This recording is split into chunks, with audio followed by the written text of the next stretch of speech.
Hi, students. Hope you're all hale and hearty and doing great by God's grace. Just to answer me one thing, if you see a beggar on the roadside, what will be your next reaction? You will just ignore and walk off.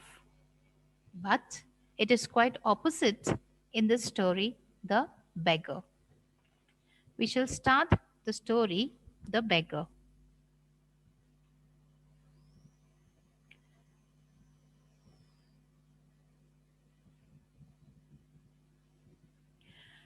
This is the story, chapter number 10, from the book's Moments, The Beggar, written by Anton Chekhov.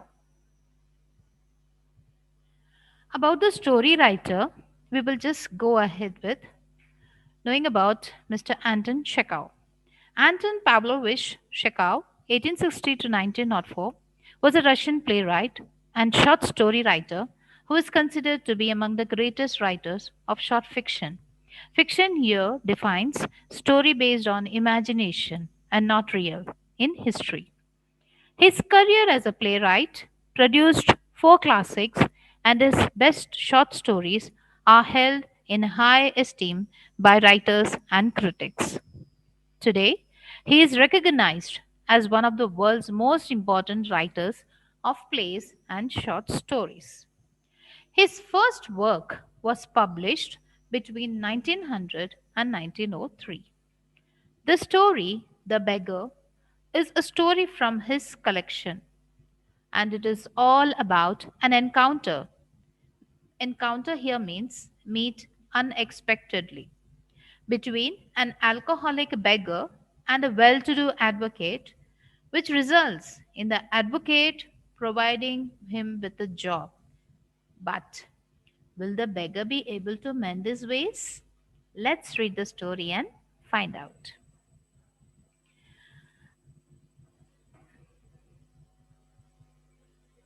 This introduction of the story beggar. What induced, persuaded the beggar Lushkov to change his ways? Let's read and find out. This is the story of Lushkov, a beggar.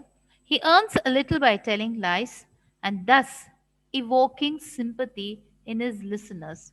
Evoking sympathy. Evoking means putting in one's mind.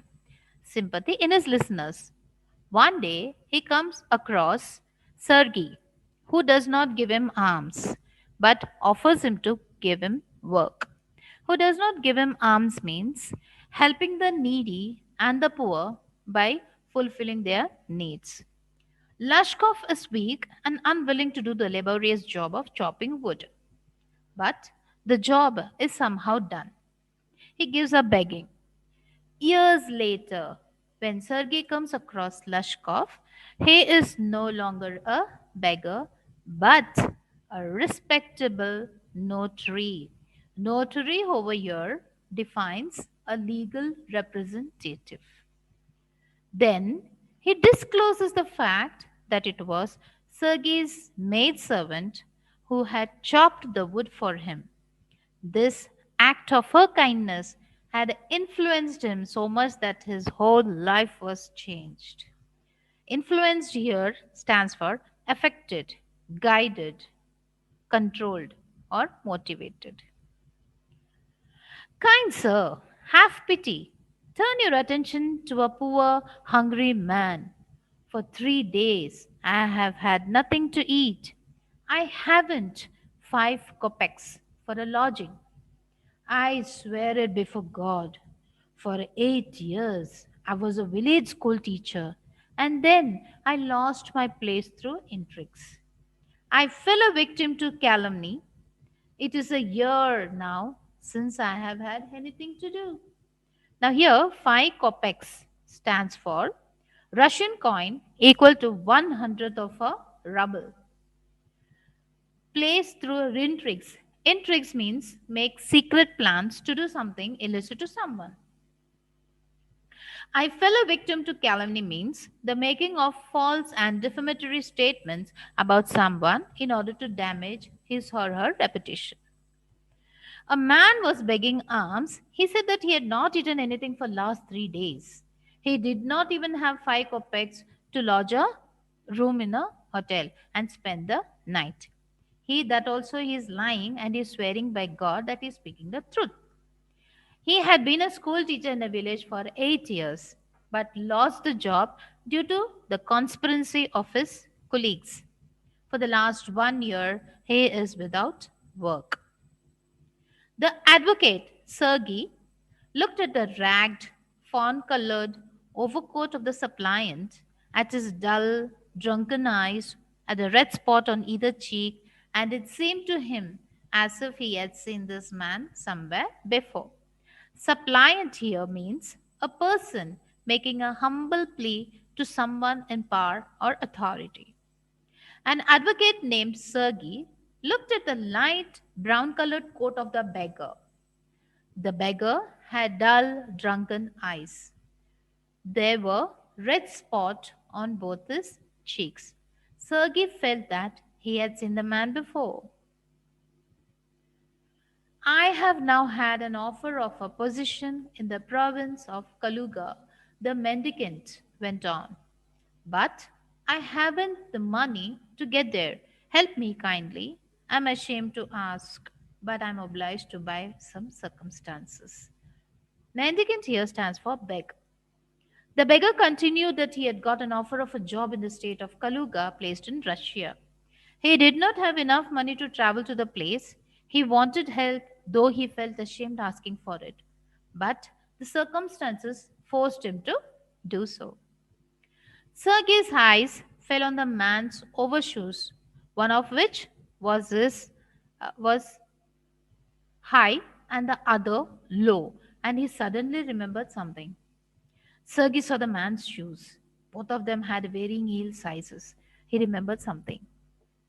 Look here, it seems to be. I met you the day before yesterday in Sadovia Street, he said.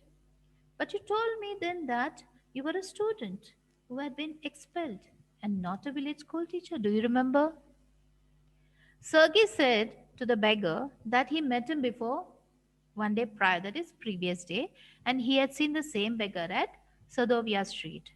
Then the beggar had said he was a student that time who had been removed from the institution and not that he was a school teacher.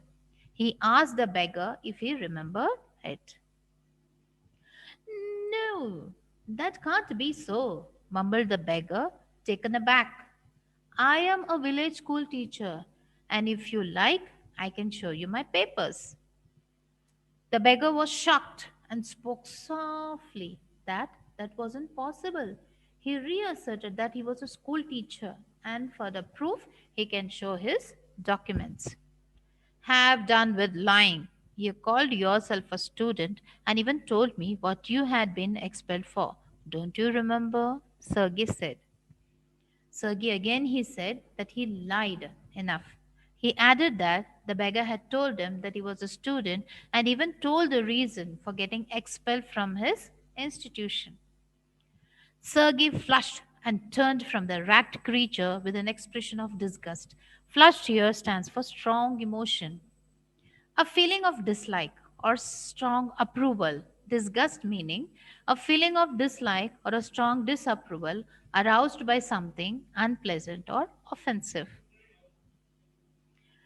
This is dishonesty, my dear sir, he cried angrily. This is swindling. I shall send police for you, damn you. Now he screamed that the beggar was dishonest. He was cheat, and Sergei would hand him over to the police. Swindling here means cheating. Sir, he said, laying his hand on his heart, the fact is, I was lying. I'm neither a student nor a school teacher.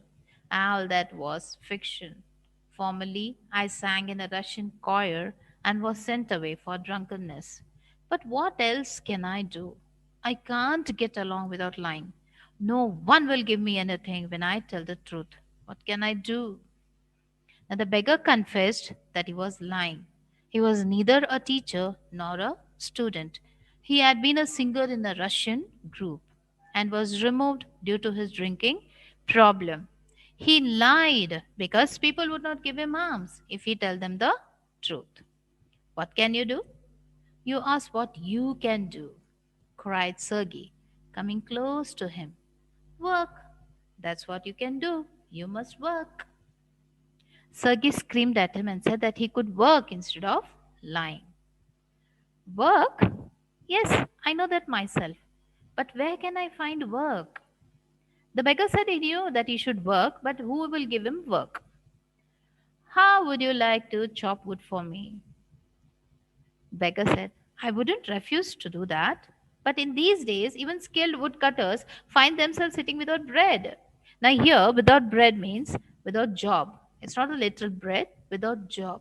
Even the skilled professionist woodcutters doesn't find any proper job of woodcutting. The beggar wanted to chop wood, but said that even as skilled woodcutters were out of work, who would employ him for it? Will you come and chop wood for me? Yes, sir, I will. Very well, we will soon find out. Sergei hastened along, rubbing his hands. He called his cook out of the kitchen. Hasten means he walked hurriedly. Sergei said that his willingness to work would be judged very soon. He walked off, rubbing his hand, and called the cook from the kitchen. Here, Olga, he said, take this gentleman into the woodshed and let him chop wood. The scarecrow of a beggar shrugged his shoulders as if in perplexity and went irresolutely after the cook.